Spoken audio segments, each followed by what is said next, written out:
Good morning, good afternoon, and good evening. I'm the Takanome, and welcome to my humble slice of the internet that is my Twitch channel, or at least one of them. How is everyone doing today? Hope that you're having a good day on this final day of the first month of the year. I do hope that this month has been, what's the word I'm looking for? Tolerable, especially if you're American. Hopefully, this month has been tolerable. And if today or this week or maybe even this month has just been very sour for you, hopefully this reading stream could be a bit of a bright spot to your day. Tonight, we are going to continue reading Clockwork Twist, Book 11, Faith by Emily Thompson. And before we introduce the author is actually in chat right now. Hello. Let's see. Thanks for making me stop doom scrolling for a little bit. No worries. I believe that is what the reading stream is here for, to stop people from doom scrolling, or just endless scrolling, if you will. Or who knows, someone may be endless scrolling now, but nevertheless, we are here for a good story. And speaking of good stories, written by people like Emily Thompson, allow me the opportunity to introduce the author to you, if you do not know who they are. So, Emily Thompson is a non binary author and artist, originally from Northern California.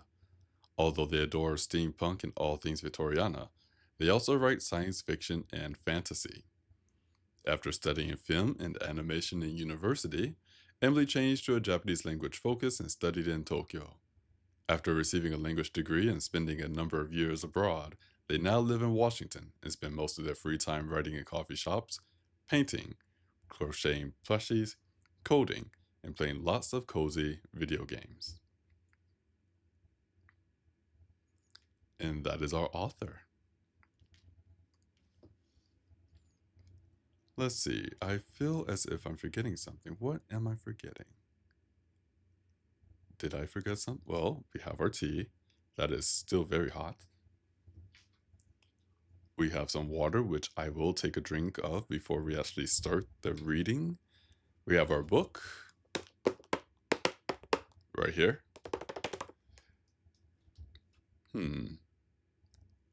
News. That's probably the segment I almost forgot about.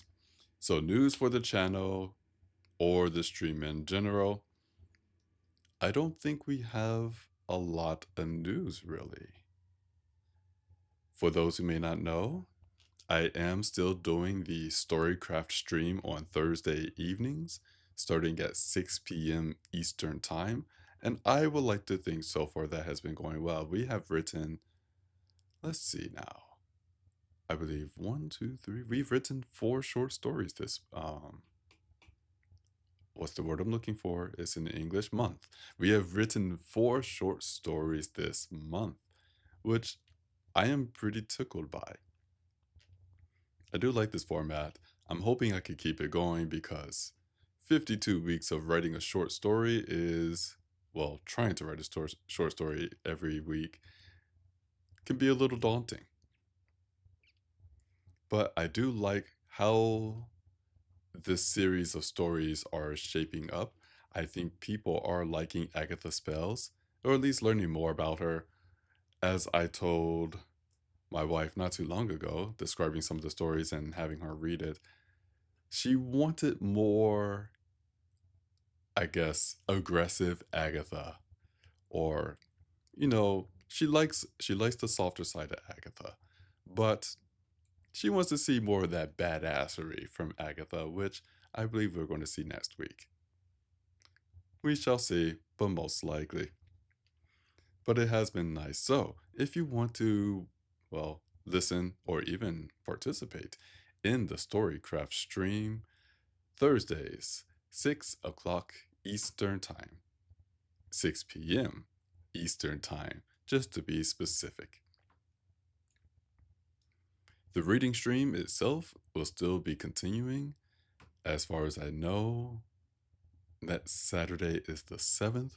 So, yes, we should still have a reading stream then as well.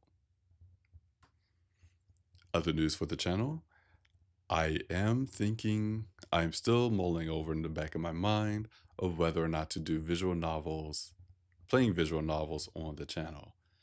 I took a quick cursory look at visual novels that I have not played yet. Apologies, I had a burp there. That I have not played yet.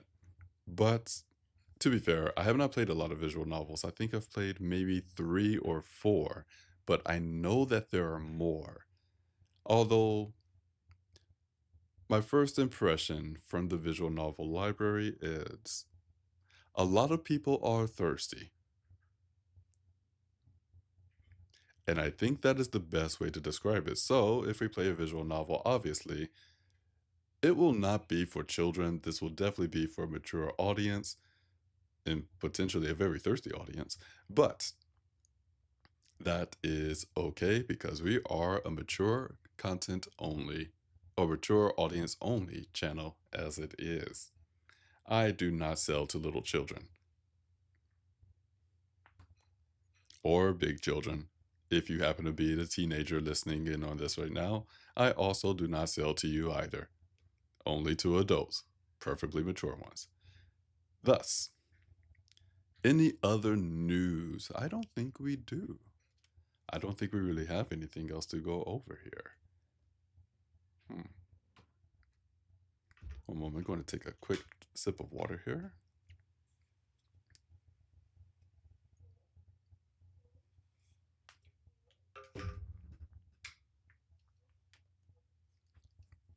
Erudite asked, what about 40-year-old children? Well, as a near 40-year-old myself, if I may dare say so, it is all right so long as you're a mature 40-year-old child. I feel like there needs to be a legal asterisk there, but I'm going to go with it for now. Please don't sue me.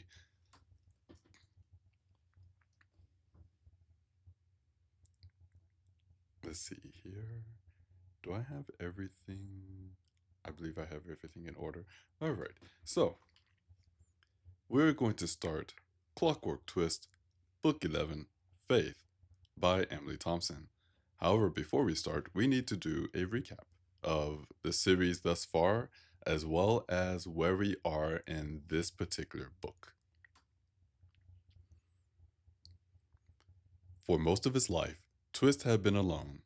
Orphaned as a baby, he would eventually repair clocks in a quiet, cozy shop in London. Thanks to his sight, his supernatural ability, he could repair just about anything simply by touching it to find what is broken. Unfortunately, this worked with people, thus making it virtually impossible for him to make physical contact with others. His life changed when a young woman requested his help to mend the mythical Clockwork Princess. Since then, he has discovered new worlds and made powerful friends and allies along the way. With his apologies everyone, with his sky pirate friend Jonas and his wonderful clockwork fiancée Mira by his side, the world is a little easier to manage. It is not all fun and games, though. Dangerous and ancient forces wish to see his demise and will do anything to make it come true. Through the use of spells and wit, Twist and his friends have managed to avoid their grim fates. Until now. Twist and friends have dealt a serious blow to Fae plans, rescuing Kima's village. Even though they were pulled into the Summer Fae realm and nearly captured, Twist and his friends managed to escape once again back into the human realm. But the Fae won't give up that easily on their goal to kill Twist and Jonas.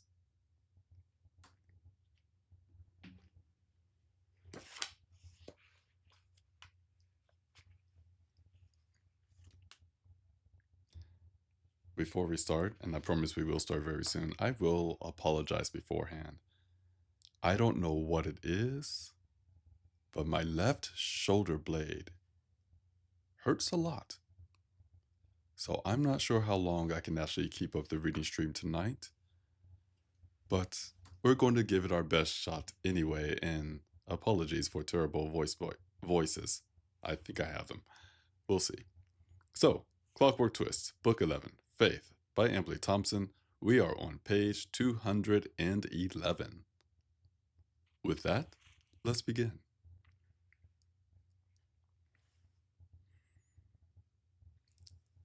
Not long afterward, Twist, Jonas, Mira, Palmut, Vane, and Rafe stood together to one side of the deck and watched the Nuchu depart in a long and remarkably patient line, up the chain ladder and back into their village above. Kima assisted her father and a few others to guide the line and make sure that the wounded were helped along.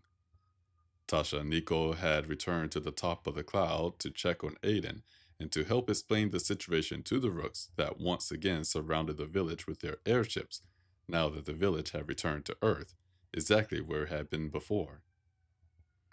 So, Mira, Jonas asked, leaning closer to her. Yes, Mira replied. What did Kima's father ask? Apologies, I thought I read that wrong. What did Kima's father ask her just before he walked away? Jonas muttered, his voice low enough that Twist, standing just on Mira's other side, could barely hear him. Oh, you didn't hear him? Mira asked, confused. He didn't use English. Oh, Mira said, startled. Then she smiled. No wonder Kima answered him so easily, right in front of you. I did wonder about that. And the fact that you didn't react at all. She speaks their language? Rafe asked Vane. Mira speaks everything, Vane answered. It's got something to do with being a ghost, I believe. Never mind, Jonas grumbled, glancing uncomfortably at the two kitsune. I'll ask you later. It was nothing embarrassing, Mira said gently to Jonas. He's her daddy, she explained, gesturing to Kima and her father across the deck as they directed the last of the milling crowd into an orderly line. He wants to make sure she's happy, is all. He doesn't know you very well, so he has to take her word on your quality. Vane snickered. Shut up, Jonas growled at him. Twist chuckled, feeling a wave of false anger rush in to cover the exposed anxiety that filled the buzzing in his neck. While Mira began to express her confusion at Jonas' reactions and at Vane's mirth, Twist's attention shifted back to the line of departing Nuchu. There seemed to be some commotion. The line had stopped and someone else was climbing quickly down the ladder. Twist took Mira's hand, catching her attention. Chaps, Twist muttered, nodding at the ladder. The others paused, glancing over to find Nico now rushing closer to them with a decidedly worried expression. You'd have to leave right now, Nico said, his blue eyes sharp and electric with purpose. Take these people with you if you have to. I mean, right now. Twist's nerves tightened, and he suddenly remembered that he had left the airship's engine warm and ready in event of just such an emergency. He saw Tasha descend the ladder now as well and speak urgently to Kima, while the waiting Nuchu stood by in confusion. What's happening now? Jonas asked. It's Aiden, Nico said darkly. He just ordered his rooks to kill you two. Mira gasped in horror, while startled dismay splashed chaotically through Twist's mind. I electrocuted everyone, but they'll wake up any moment, in any minute. Nico went on. You have to get away before they do. The engines are warm, Twist said to Jonas before rushing toward the bridge. To Twist's surprise, Mira ran with him, staying close beside him. Kima was already running to join her crew. Are we going to finish? She began as Twist hurried away. No, there's no time, Jonas answered as he too broke into a run for the bridge. We'll take them along, just get to the ship free. Twist raced onto the bridge and down the stairs while Mira followed close at his heels. He pressed a hand against the panel and forced his sight deep into the machine. He struggled to focus in the storm of questions and fear that raged in his mind, but he managed to confirm that the engines were still warm and ready to run. He heard a voice calling to the bridge from afar. We're free, Jonas relayed down from the bridge above. Get me full speed as soon as you can. Right, Twist answered, taking the speed control as he spoke. Aware of the number of people still on the deck and the likelihood of causing an accident if the ship leaped into speed too quickly, he urged the engines away slowly at first, and then smoothly brought the speed higher until the engines could give no more. He felt himself pushed back against the controls as the speed gripped him, but it didn't seem at all violent. Mira steadied herself by holding the railing around the stairs. The airship banked and angled up, rising higher into the sky. Twist took a deep breath to smooth his jumbled nerves while the airship's engine sang with the light to be racing off again. Twist left the engines roaring and turned to Mira. Did we get away? Mira asked, clinging to Twist's arm and splashing fear through his sight. We're at full speed, Twist answered. Neither airship is fast enough to catch us now. Mira nodded, her fear calming somewhat. She and Twist then climbed back up the stairs to find Jonas silent at the controls. In the buzzing at Twist's neck, Jonas's confusion and surprise rang just as loudly as Twist. He ordered us killed? Twist asked, still struggling to believe it. I mean, it's not like we're the best of friends or anything, but murder? And why? What have we done? We got everyone back to Earth, Jonas said, echoing Twist's tone. We rescued him. Something must have happened, Mira murmured. Was it the Queen? Refe. Wrong voice. Refe says she did something to him, didn't he? Twist said, startled at the implication. Could she be controlling him through magic? I hope so, Jonas said grimly. If so, he can be freed, and then he'll stop wanting to kill us. Either way, this is Aiden. He's got an army that spans the globe. There's nowhere rooks can't find us. Twist breathed a curse as hopelessness began to growl in the cold pit of his stomach. Jonas and Mira both jerked and looked at him, startled. I think you skipped a line there, Jonas said. That's the kind of thing I say, not you. It's apropos just now, Twist muttered, feeling no remorse for the ugly word. Indeed, Jonas agreed, locking the helm wheel in place. Where are we headed? Mira asked. Twist looked out through the windows to see nothing but blue sky ahead and the haze-softened desert hills far below. Away, Jonas answered. We're above the standard flight path, so we shouldn't meet anyone else up here. But we need a plan.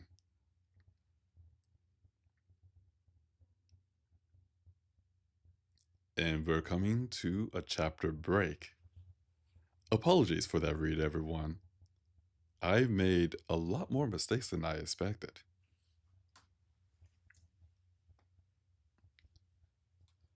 I thought perhaps my eyes were a little more focused, or at least my brain was a little more focused on the reading, but it seems that may not have been the case. But for the next chapter, we'll see if we can make it a little smoother.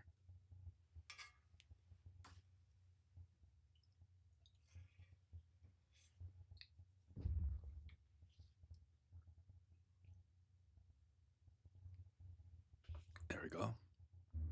Nevertheless, I hope that you are enjoying the story so far as well as the reading of this story. If you do like the story and you're like, boy, I wish I knew what happened in books 1 through 10 in half of 11, well, I have good news for you. You can support the author and buy their books. You'll see beneath their name in the stream, there are 2 links, 2 ways you can support this author and her works.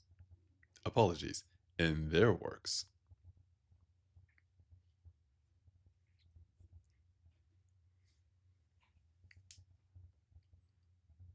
And before we go into the next chapter, I also want to thank you all for joining the stream, whether you're here live or you're listening to the VOD. Again, for the people listening on YouTube, apologies that I no longer do this live on YouTube, but I make sure, or I strive to make sure that the VOD makes it over to YouTube within the next day or two. At some point, I'll probably have to make it a more scheduled thing, but in time. In time. Either way, I do appreciate the support that you give this channel in the reading stream. I thank you all for the likes and lurks, the follows, not subscriptions because we don't do that on this channel yet, but any of the support that you give this channel, it is very much appreciated. Thank you. Ow. Yes, I think this might be a short stream. I need to find out what's going on with my shoulder here. It was fine earlier today. Now, it is highly questionable.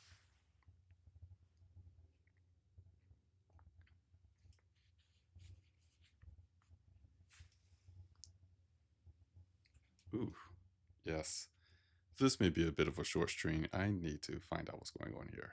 But we are going to continue nevertheless. So on to the next chapter.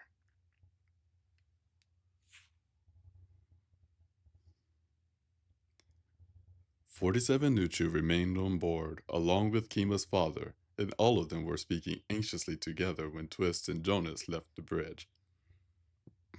Tasha and Nico stood near the bridge door with Kima and the rest of the Icarus crew, watching the crowd.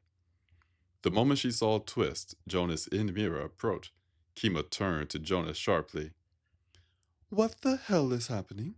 she demanded. "Why does Aiden want to kill you?" "Don't ask me," Jonas replied quickly. "Tasha, you were there, and you noticed everything. What the bloody hell happened?"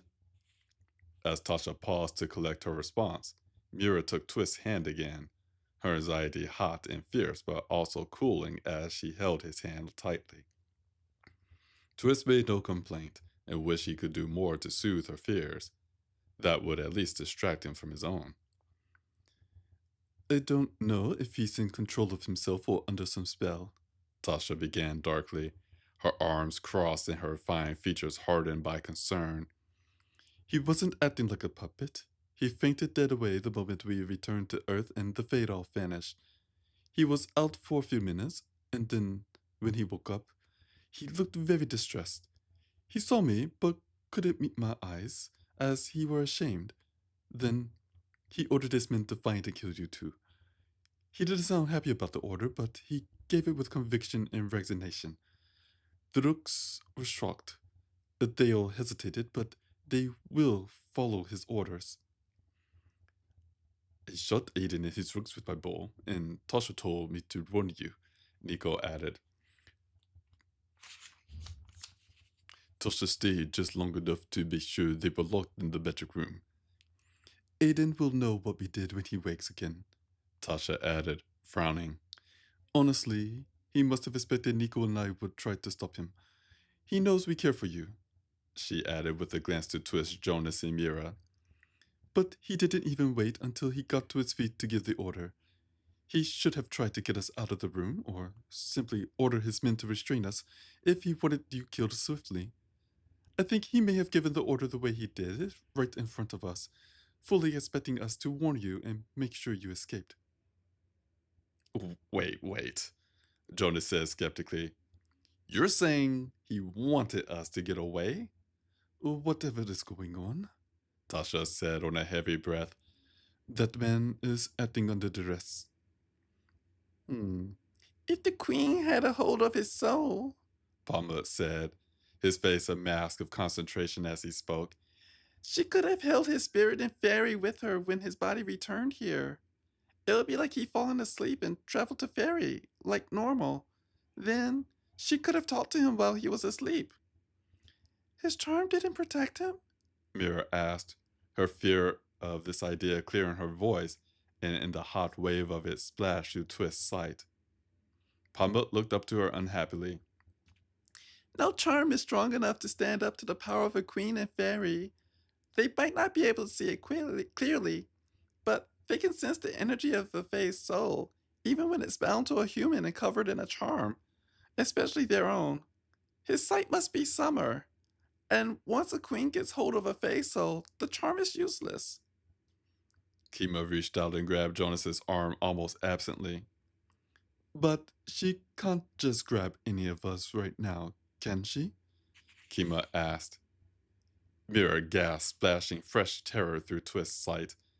Jonas pulled free of Kima's grip to take her hand instead, while fright tingled in the buzzing at Twist's neck. The urge to find a small hole to hide in nearly overwhelmed Twist, but he held his ground out of pure force of will. He thought of pulling away from Mira to have his own fear and Jonas's to contend with, but he couldn't bring himself to remove the only comfort he could give her. No, she can't, Pabut answered Kima. I mean, if she found one of us in the dream world, or if we traveled to fairy some other way and stood right in front of her, then she could find us. But as long as we're here in the human world, the charms will keep us safe. The only break down when the queen gets close to us. And queens never come here. They're too strong to cross over. Not just Kima and Mira, but everyone let out a relieved breath in unison. But if she managed to get a hold of Aiden while we were in fairy, Pabut went on, then she could have talked to him. She could have offered him a deal. Kill you in return for something. That's how the queens always get what they want. She could have offered him the freedom of his people, Tasha said, looking grim. The sighted, and especially sighted rooks, are being hunted. Aiden would surely decide that the lives of 2 men were worth less than the lives of many people. But that's so cold, Vane protested, his voice colored with disgust. Aiden is a businessman, after all, Tasha offered with an unhappy shrug. But you said he might have helped us escape, Mira added, as hope bloomed bright. Oh, geez. Let's try that again. But you said he might have helped us escape, Mira added as hope bloomed brightly against her otherwise bleak emotions. Twist looked to her in startled wonder, amazed that she could still have hope even now. He gave you a fighting chance, Tasha said, but I wouldn't expect any more aid from him. The last time we ran from the Rooks, they caught up with us, Jonas pointed out. Twist nodded, remembering their flight from Bombay all the way across the world to Paris, where Rook agents immediately kidnapped Twist away to London and imprisoned not only Mira, but Idris the Jinn as well. Twist and his friend had only regained their freedom then by making an amicable deal with Aiden. This time, there could be no such deal. I can't hide us from people, Pamuk muttered dejectedly. My magic doesn't work like that. You got nothing to feel sorry about, mate, Jonas said, his tone suddenly warm.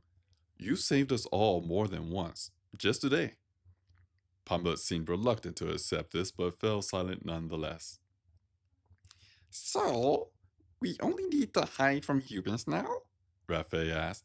Because if we don't have to worry about the Fae finding us, and only need to hide from the Rooks, then Inari could hide us. Yes, Vane gasped. Of course, you're such a smarty, he added, beaming at Raffaele. Raffaele smiled back, clearly enjoying the praise. Do you think Inari will really help us? Mira asked, her hope dazzling to Twist's sight. I don't see why not, Raffaele answered with a shrug. We still got fuel, Jonas said. Where's the island now? I'll go ask, Raffaele answered before he vanished from sight.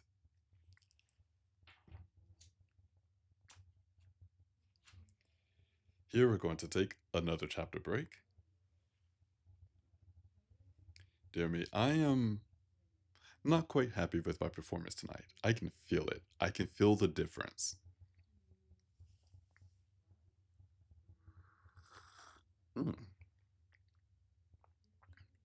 Ooh. Oh, that was strong. Oh, dear me. Oh. I just took a sip of my tea and it is kicking my throat. Oh, dear God. Okay, that may have been very potent. Worth it. Oh, dear me. I think I might be heating up now. I will talk about this tea soon. As I take yet another sip, torturing myself with deliciousness.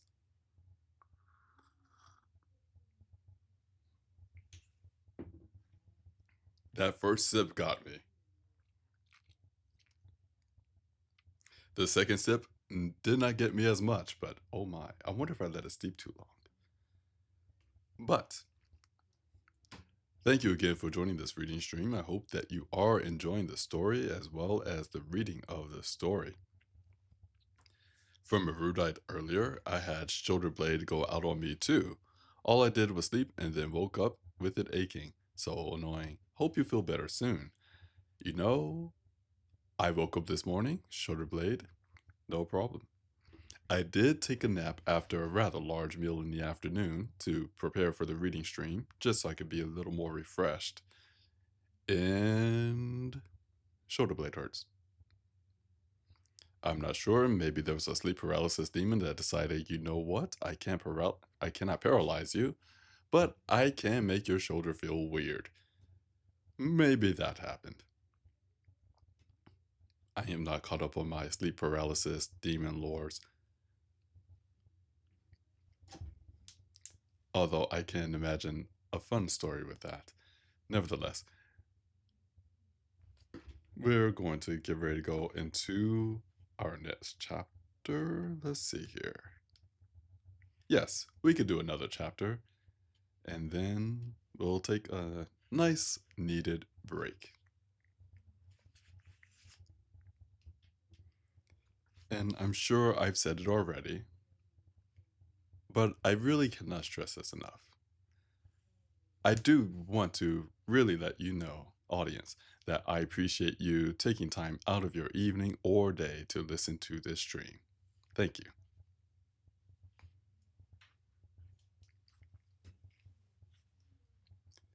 With that, on to the next chapter.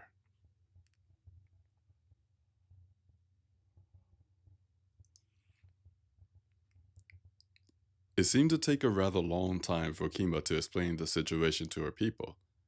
There were many questions from them and many long explanations from Kima, all in their own language. Twist was nervous that she might tell them of the Fae, as they didn't have nearly enough charms to hide them all. But apologies. But he told himself to have faith. Kima knew the risk, the same as he did. Twist also began to worry for the strength of her voice as he watched her speak. After all, Kima was sparring with words even at the best of times. Darling, Mira says suddenly as she and Twist stood to one side of the deck. She was still standing with one arm wrapped around his back, and the emotions that bled into his sight from the touch were troubled and gray, like the sea under a coming storm. can I make you a cup of tea? Twist paused in surprise at the request. Would that make you feel better, my dear? It might, actually. She said somewhat sheepishly. Then I will love a cup of tea, Twist said, turning to lead her toward the kitchen. Twist caught sight of Jonas's knowing smile as they walked away. He, Pamut, in vain remained where they are, waiting for Rafe to return with news.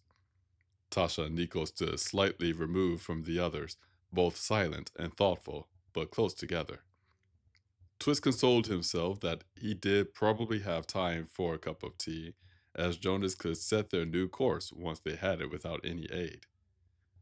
Twist stood, leaning against the edge of the kitchen table, and watched while Mira turned her attention to the kettle.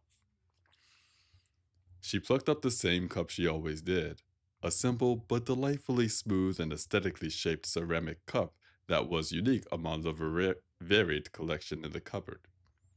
Although he never really thought of it before, Twist silently realized that she did, actually, have a favorite cup.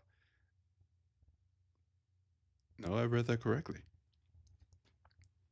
Twist silently realized that she did actually have a favorite cup, and always made sure that it was the one she gave him.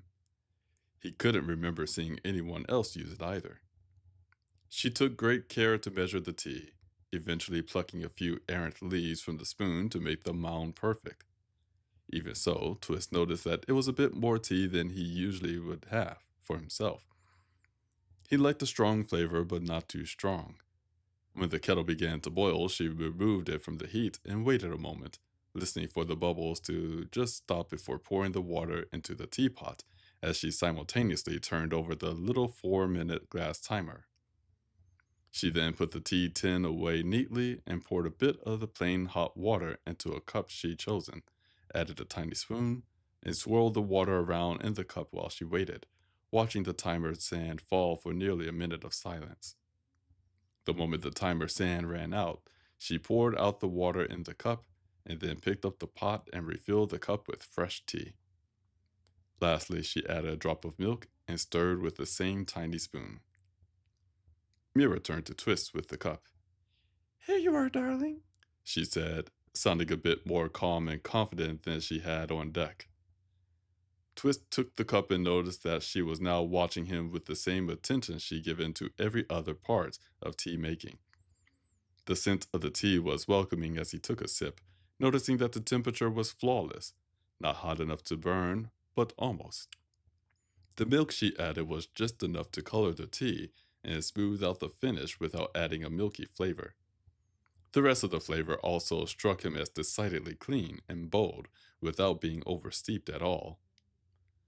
Since Twist liked his tea good and hot, it always tasted slightly burnt when he made it himself. But there was no burnt taste at all in this cup. He wondered if Mira waiting for the bubbles to stop and then swirling the cup with hot water were designed to give just this effect. Using more tea and brewing at a lower temperature with careful timing would logically lend a more bold flavor without oversteeping, but Twist had never thought of it himself. Twist looked down at his tea and suddenly understood. She had been perfecting the skill. She must have been. Even though she never asked him his preference, she noticed what he liked and what he ordered, what he made, and what he mentioned. Had she made a point not to ask, as if turning it into a challenge? She practically made a science out of something so common and mundane that Twist hadn't even noticed her effort until now. But even if she enjoyed crafting perfection for its own sake, as Twist himself often did when mending a good clock, thanks to her clockwork form, t- Mira could never enjoy the taste of the tea herself. The fact remained that she had done it all for him. She found something that gave him comfort and worked very hard to make it perfect. Is it all right? Mira asked, sounding confused as she watched him silently contemplate the cup. Twist looked up to her, his heart swelling in his chest. Darling, I don't think I ever told you, but you make the most wonderful tea. It's always better when you make it for me. Mira's clockwork face took a glow of true joy at his words, her azure blue eyes sparkling with warmth and delight. When she moved closer and reached out to stroke the edge of his face, Twist breathed her joy in deeply as it poured into his sight. I'm glad you like it. She said, pride glistening in her joy. The airship turned smoothly under them, and they both glanced out the window to see the horizon turn and then resettle. Twist knew this meant that they were now headed to Inari's flying island, wherever it might be. Even if Aiden and his rooks had all over the world, Even if Aiden had his rooks all over the world and could find the Icarus anywhere, right now, Twist couldn't see any other airship in the sky around them. For the moment, they were safe and headed to a friendly harbor. A chill billowed into Twist's sight. Mira looked at Twist with a sudden gravity that startled him and said, Darling, I'd like you to make me a promise. Alarm tingled bright and sharp up his spine. He turned slightly to put his perfect tea down on the table. Oh, Mira paused for a moment, collecting her words. When she spoke them, they rang with constructed calm. the Fae are one thing. They've wanted to kill you forever. But we can hide from them. The Rooks are very different. This is much more dangerous than before. Twist's instincts supplied him with many phrases of comfort to her, but Mira spoke again before he could. She took both of his hands in hers and looked to him earnestly. I want you to promise me. She went on firmly but gently, while dread further chilled her emotions. No matter what happens, no matter how dangerous things become, you won't leave me somewhere safe. Don't ever send me away or leave me behind. Can you promise me that, darling? Twist's startled confusion was clear on his face, prompting her to go on while he struggled to understand such a dangerous request. I know you're not going to live forever, but if something happened to you while I wasn't there, I just know I would worry for the rest of the time that there might have been something I could have done. And I don't want to miss you for a second that I don't have to. If you're in danger, I want to be right beside you. Always. Twist listened to her as her confidence grew solid and strong. You know, I don't break my promises, he mentioned, already guessing her reply. Exactly. She said, smiling slightly. That's why I want one now. You do know that I want you to be safe? He tried. I'm never going to die. She replied flippantly. I can't. I'm already a spirit, and nothing can kill a spirit. But your puppet, He began. is a thing. She said, her tone like a cat pouncing on a mouse. Fixing my puppet. Fixing my puppet is the second best gift you ever gave me. But this one, She said, raising her left hand and glancing at the diamond ring he'd given her when he asked her to be his wife. this is one of my favorite. Twist realized he was losing, and fast, but he couldn't help but still try to find a way out. He couldn't imagine himself having a chance to protect her and not taking it. It was absurd. As lovely as her words were, he struggled not to let them sway him when logic might still offer salvation. Mirror, her eyes alight with expected victory, leveled her final arrow at him. You already promised me the rest of your life. Don't cheat me out of the last moments. Twist reflexively let out a breath as his will buckled and broke. He suddenly remembered his tea and took a sip to steady himself. The fact that it was still hot and still tasted remarkable only added insult to his defeat. He put it back down on the table beside him and looked at the beautiful clockwork princess before him. His protective instincts welled in their death throes, but her words were starting to seek in. Someday he would leave her, and there was nothing either of them could do about it. But she accepted his mortality with a bravery that astonished him. While a weaker soul might try to lessen the eventual loss with distance, Mira had chosen to invest her whole heart in him for as long as he had. Fine, you win, he said, only a little petulantly. Petulantly. Petulantly. Yeah, that's petulantly. I've never seen the word written out. Okay. He said, only a little petulantly. I give you my word, I'll drag you into danger and run right along with me, if it comes to it. I'll never leave you behind. A fresh, sunny smile swept over Mira's face, while relief bloomed in her touch. Thank you, she said, sounding like he just promised her endless bliss. You know, I have to say, you can fight rather dirty, Twist muttered. I'd fight anything for you, she said warmly as she looped her arms around his neck.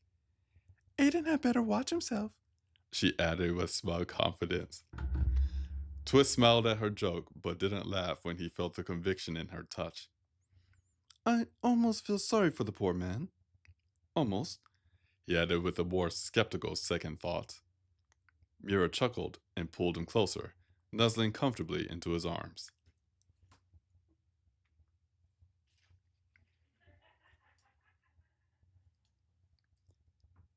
Here, we're going to take a break. After this break, we will go into the final chapter of the evening because I could feel myself losing it here. As I take a sip of this really, really strong, I dare say oversteeped tea. I thought I had to leave it in longer. I was wrong. Mm.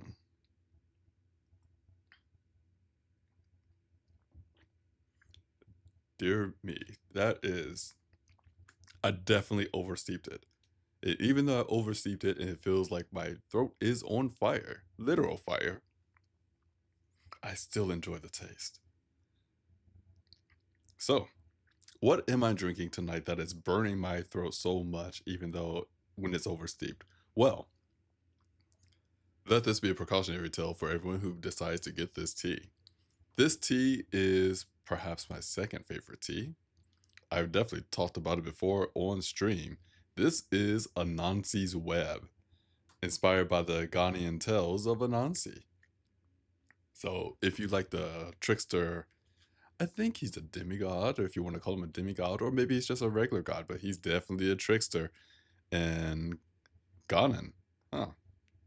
Looks like they pinpoint the region. It used to be just African folktale, but now it's just Ghanaian folktale of Anansi. Well, this tea is for you. It's definitely for me. So, this tea, ingredients: apple, squash, ginger, chicory root, and red chili flake. Again, this is my second favorite tea. My favorite being the Fairy Queen because criminally delicious. But if you're thinking to yourself, boy, Taka, that sounds delicious. I would like to have tea that could potentially burn my throat, or you know what, maybe burning my throat isn't my style, but I want a nice, smooth, delicious tea that just makes me feel warm inside. Well, allow me, dear listener, to tell you about a place, a very special place, a place that everyone should honestly know about by now. And if you don't know about it, well, you're going to know about it now. A place that is dear to you and me, dear listener, a place that is very special in our hearts, a place in Seattle, Washington, a place called Friday Afternoon. That's right, it's time for the tea shop in Seattle, Washington, Friday afternoon. I promise this is not a sponsorship, even though it seems like a sponsorship. It's not a sponsorship because I'm not paid to do this. It looks like I might be bribed, but I'm definitely not bribed to do this sponsorship, not sponsorship, from Friday afternoon, the tea shop in Seattle, Washington. If you go to the website, www.fridaytea.com, you will find a wide variety of teas that I know will tickle your fancies. Tonight, I want to tell you about the Zomba White Tea Pearls. Now, I thought this was very interesting because it's a little different from what we normally read on stream for tea promotions. But this tea appears to be available year round, so if you're interested in this, consider ordering a package. But the description of this tea goes as follows: an unprecedented style of white tea produced solely by the Satemwa estate de Malawi. While most pearls boast the first two leaves in the bud, this hand-rolled tea contains the first three leaves in the bud, bringing out a more vegetal note than you might find in most white teas. These pearls are sun-dried as opposed to steamed or baked, which lends to a gentle sweetness to the final brew. The ingredient, and that's right, you heard that correctly, it is one ingredient: white tea. That's pretty much why I chose this one because like, wow, just one ingredient. I do not know how more natural you can get with that. This tea, based on 5 reviews, has 5 stars.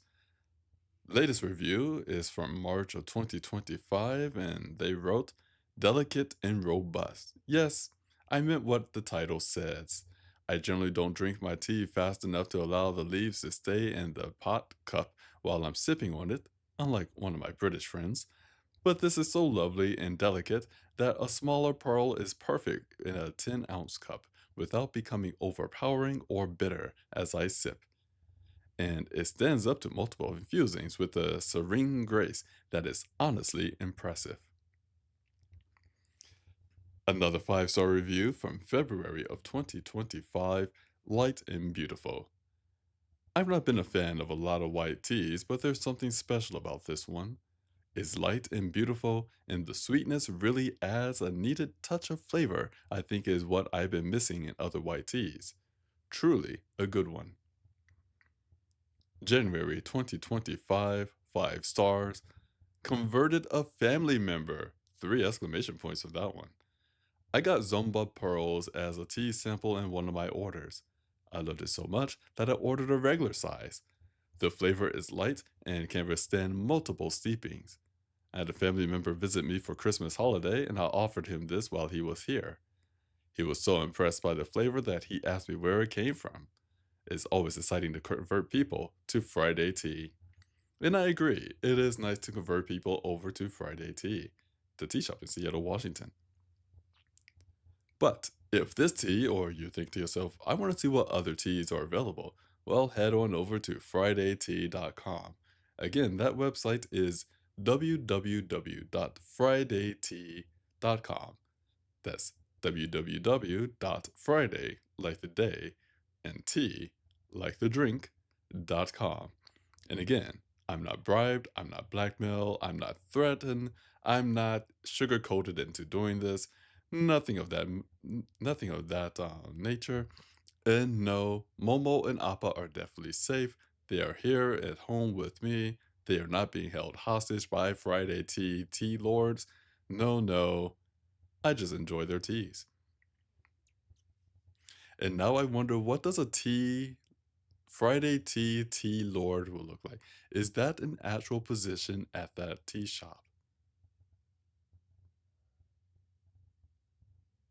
I guess the tea lord would be the person who owns the shop. I may be getting ahead of myself here.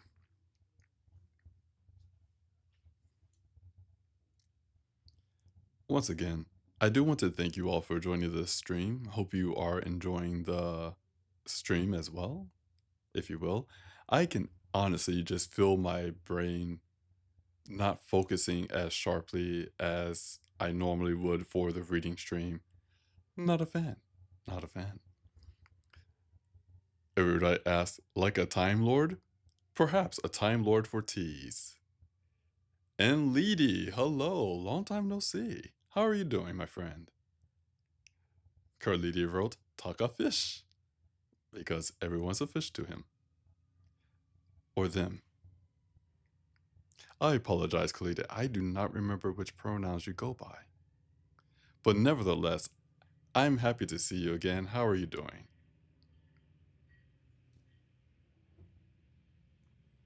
It feels like it has been, at worst, years, at best, months since I've seen you on stream or online.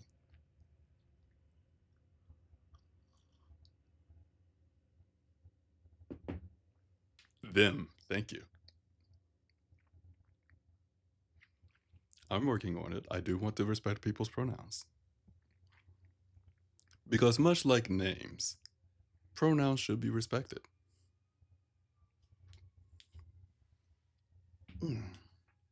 But yes, it has been a minute.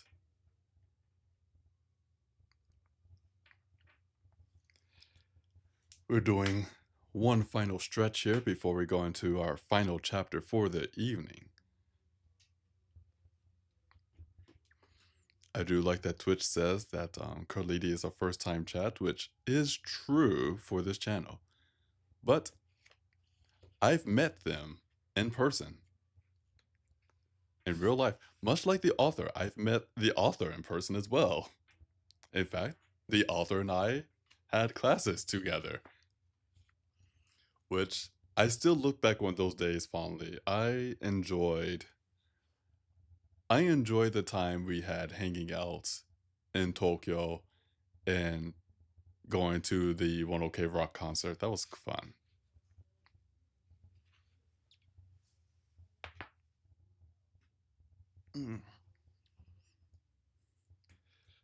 Okay, we're shaking things up a little bit. We're making sure we're awake enough. Hopefully we have our voices ready to go, and let's go into our final chapter for the evening.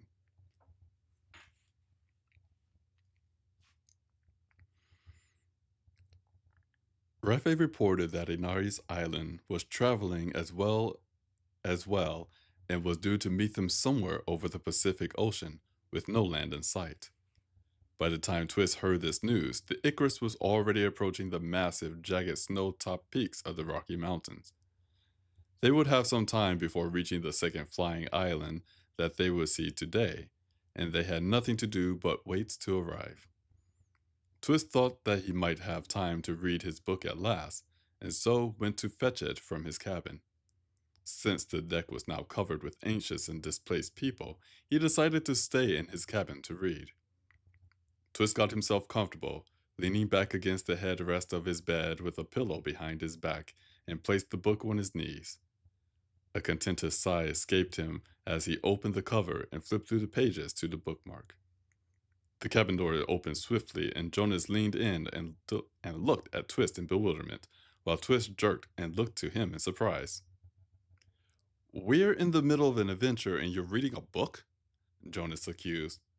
Well, I thought. Twist muttered awkwardly. Then he frowned, realizing he had no reason to feel the slightest bit guilty. Now, see here, He snapped at Jonas. I have every right. Jonas' laughter stilled Twist's tirade. "Sorry, old chum. Couldn't help myself.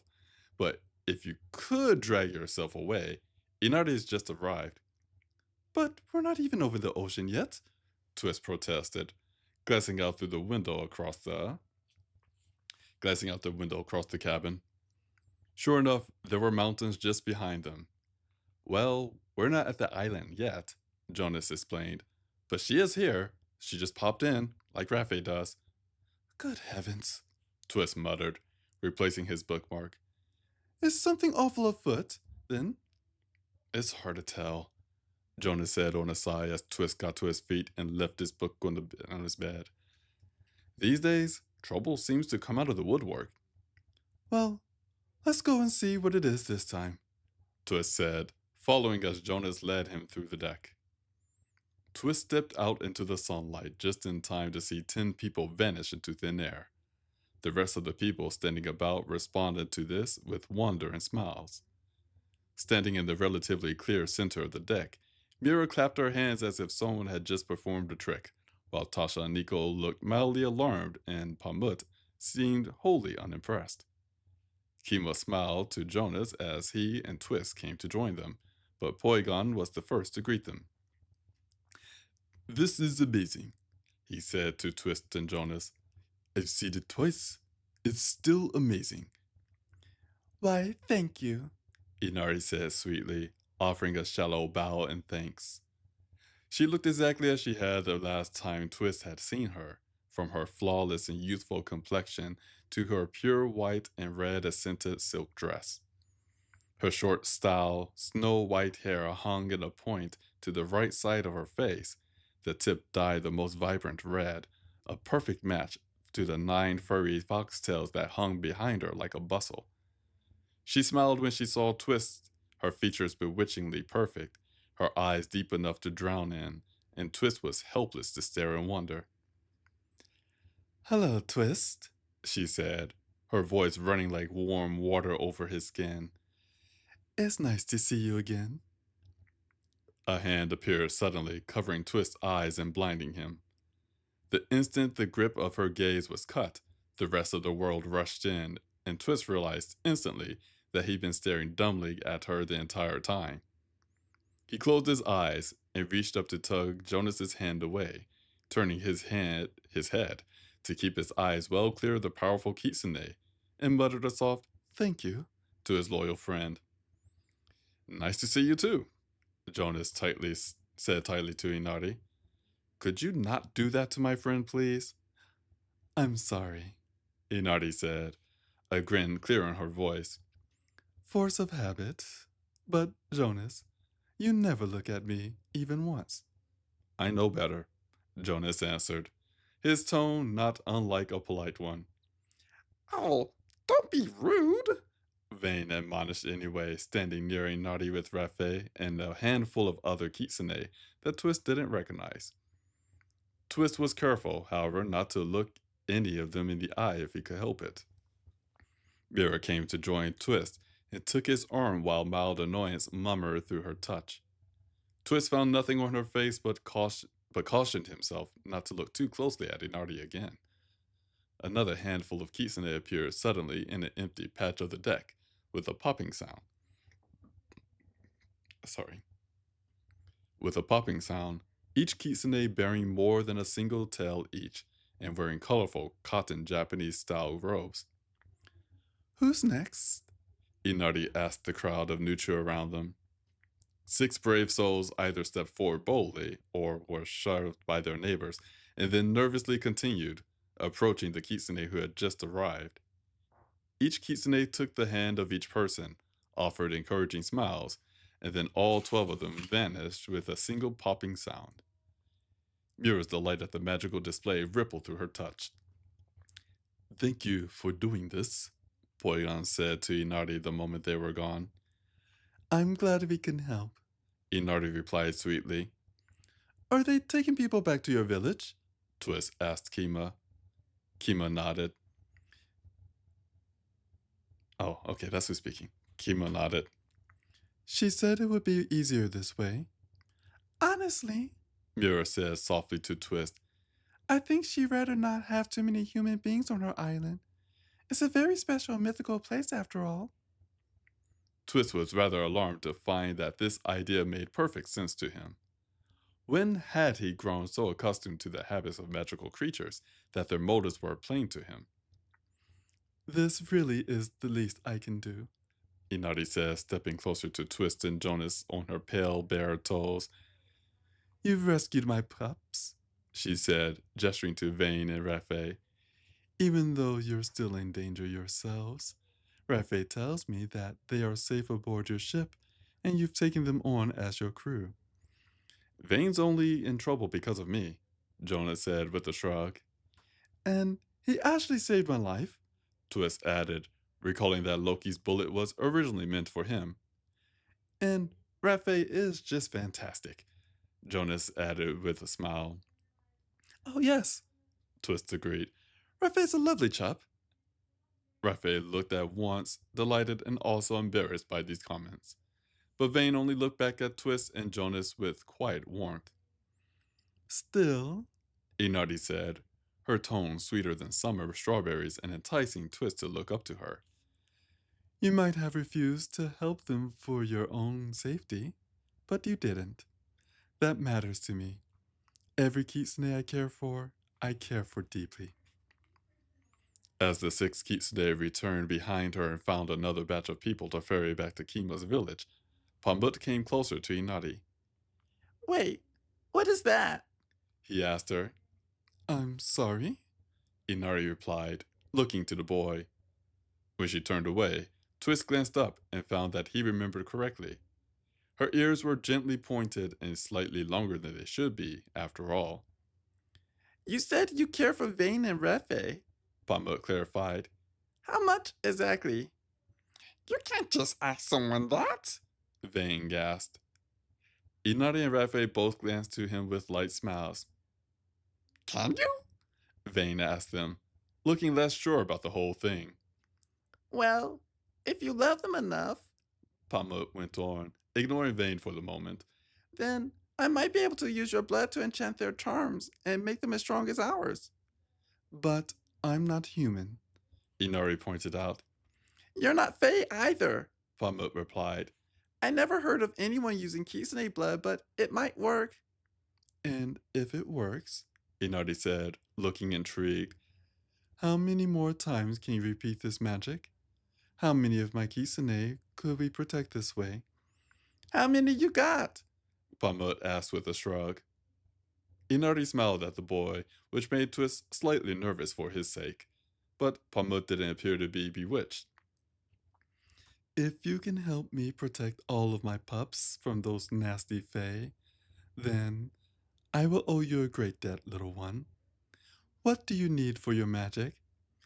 A charm in your blood, Pambut answered. That's all. Let's try it, shall we? Inari said, as another wave of Kitsune and Nuchu vanished from the deck. Vane, She asked, holding out her hand to him. Can I have your charm, please? Mine? Vane asked, startled. Go on. Rafe urged him. Mom, can I borrow your knife? Pambut asked. While Kima handed him the knife she kept in her boot, Vane pulled the charm from around his neck. and handed it to Inari with more anxiety than Twist had ever seen in the fox. Rafe, still looking at Vane as if he were somehow quite adorable, put his arm around Vane's shoulders, quietly supporting him. Vane stared wide-eyed as Inari knelt down before Pamut and offered him the charm. Pamut sat where Yes, Pamut sat where he stood and traded Inari the knife for the charm. Just a second. Pamut said, before holding tightly to the charm and muttering over it in a soft voice and alien tongue. Inari waited, watching him with curiosity while her tails undulated idly like the soft lapping of a lake against the shore. All right, Pamut said, looking up to her again. I need a drop of blood now. People usually just prick a finger. And think of him when you put it on here. He added, holding the charm out to her in his open palm. Inari pressed the end of the knife into the pad of her fine, pale fingertip, showing no obvious discomfort when a bead of deep crimson rose against her skin.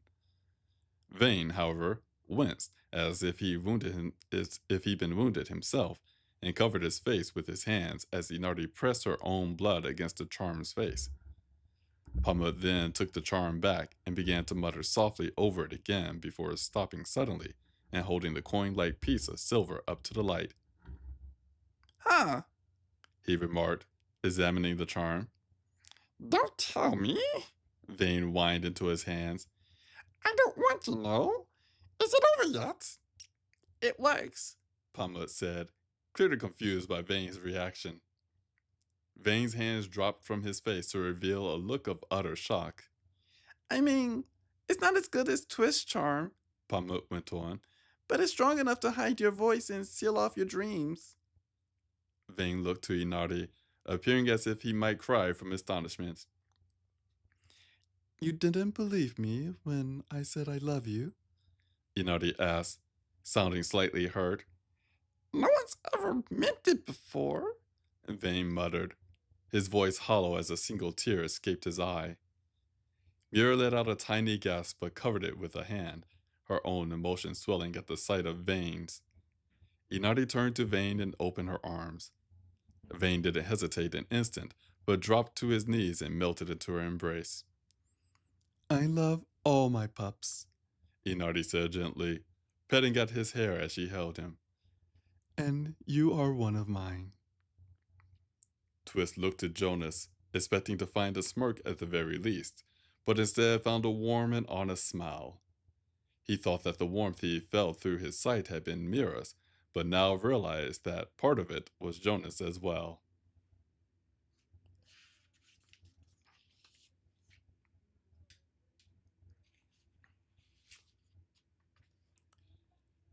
And here we're coming to the end of the reading stream.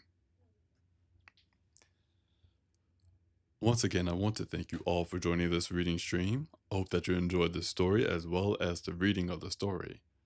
And also apologies for some of the flubs this reading stream. It seems as if my brain and eyes are not coordinating as well as I would like for them to. I'm going to take a look at the shoulder, maybe see if I could get it relaxed or something like that. Nevertheless, I do want to thank you. I hope that you enjoyed the story. I forgot to put out the author card again. I'm going to put it out again just in case, because we were reading Clockwork Twist, Book 11, Faith, by Emily Thompson. And again, if you are enjoying the writing of the story itself, well, I will say the reading, but you're already here. So if you are enjoying the story in the series so far, consider patronizing the author. The 2 links below will take you to their profile pages on Royal Road and Amazon. Assuming all goes well, we will have the reading stream again next Saturday. And if you want, next Thursday, 6 p.m. Eastern Time, 5 for me because I'm in Central Time, we will have the Storycraft stream again where we will continue with the unfortunate souls who met Agatha Spells. And with that, I will be signing off. Everyone, be safe, stay warm, take care of each other, and I'll see you next time. Until then, take care and bye bye.